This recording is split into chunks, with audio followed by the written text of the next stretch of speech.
happens, right? What happens is generally real estate agents will reach a ceiling of their natural abilities, and then they start to go into resist mode about taking on new, look, as human beings, we tend to resist taking on new skills because we get comfortable being pretty good at the skills we already have, and we don't like that feeling of being uncomfortable. Share with something with you guys. We wanted to start a brokerage, right? In hindsight, somebody should have told us we were crazy. I had a neighbor of mine is a cop, and he pulled me over yesterday, as he often does. And he pulls me over to catch up. Hey, I haven't seen you in a while. What's going on, right? And he asked, how is business? And I said, well, it's sales are down 40%, and this and that and the other, and I'm having to invest about $80,000 to $100,000 into the business every month. And he was like, oh my God, and how do you manage that kind of stress, right? And I shared with him what I'm about to share with you guys. Number one, we practice what we teach. So we put money aside, and we only live on a very small portion of our earnings, and we invest the rest. The idea being that you always want to be focused on, when you're at a stage where you want to retire, whatever that age is for you, what income do you want to consistently have at that age, right? And so if you're smart and you're in your 20s or 30s, or some of us in our 40s or 50s, you're looking at that target and you're looking at, how do I get my investments to a place where that income is consistent?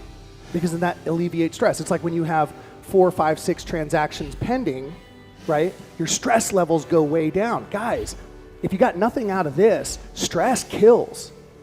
And yet, we have so much around us that is so stressful, it behooves us to really look at what things can I be proactive in that would give me the ability to reduce stress, right? And I'll tell you something, in the last 5 years, that number for me, that monthly figure that I gotta make sure that my investments produce, in the last 5 years, that number has tripled.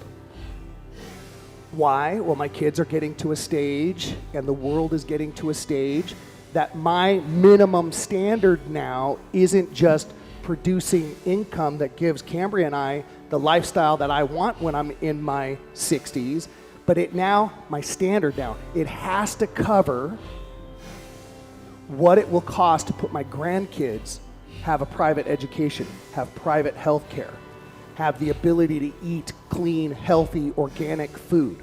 That's my standard, right? And so, I was talking to my neighbor about, he's like, you ever regret starting a real estate company? No, not at all. I absolutely love it. We don't have to do this. We do this because we love to do it. And the primary reason that we love to do it is because when we met, we were in a leadership and personal development. We were program leaders in a personal development leadership program. And we were actually being trained to be leadership coaches and ultimately perform these seminars, similar to what you guys have gone to. Some of you guys have done, how many of you have done UPW? Probably about half of the room has done UPW, right? We were being trained to do that sort of thing in, travel around the world and do that sort of thing. And then we thought, well, gosh, what if, all of these principles are applicable to business? And what if we taught people who were, starting careers in business, what if we taught people these traits? What if we taught people and it made a difference in their relationships with their spouses, it made a difference in their life, it made a difference in their overall experience of life, right? You guys have heard me talk about, Sean Acor talks about that he's studied what success and happiness is and found that 75% of success can be attributed to how happy someone is or feels fulfilled during the experience, right?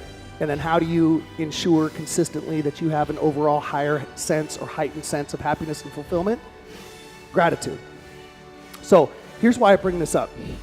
We had to accept several years ago that our idea when we got into real estate, right, when we started a real estate brokerage, our idea was we would build this community and we'd have this great big community of people who were taking on transforming their lives and being the people in their families that lead their families in an upward trajectory, right? We had this grandiose vision. And the reality is that most people resist that. I just want to do my thing and I don't want to do it all. I don't want to deal with all that shit, right? A lot of people resist it. Some people move on, right?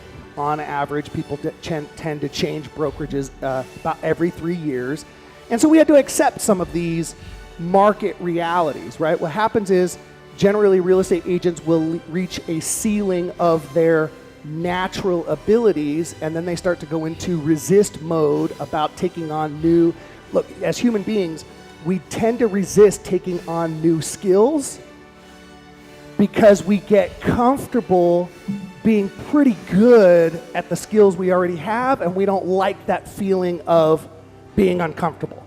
That's why so many realtors are struggling right now as the market has gone down, over 30%.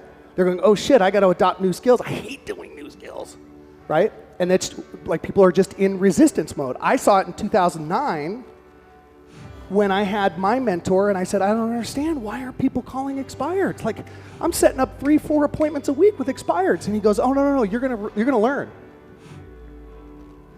that people will lose their homes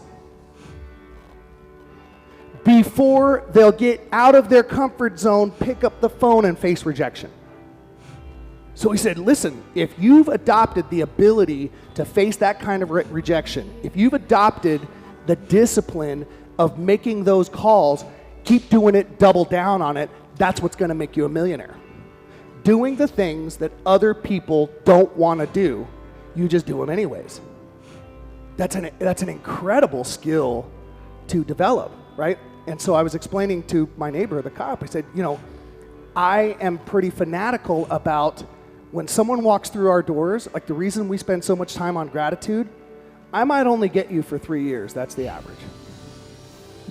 And in that 3 years, my prime objective is to give you everything you need to really build a successful, fulfilling, and happy life and really be able to contribute to your immediate families and make a difference in the communities that you're in.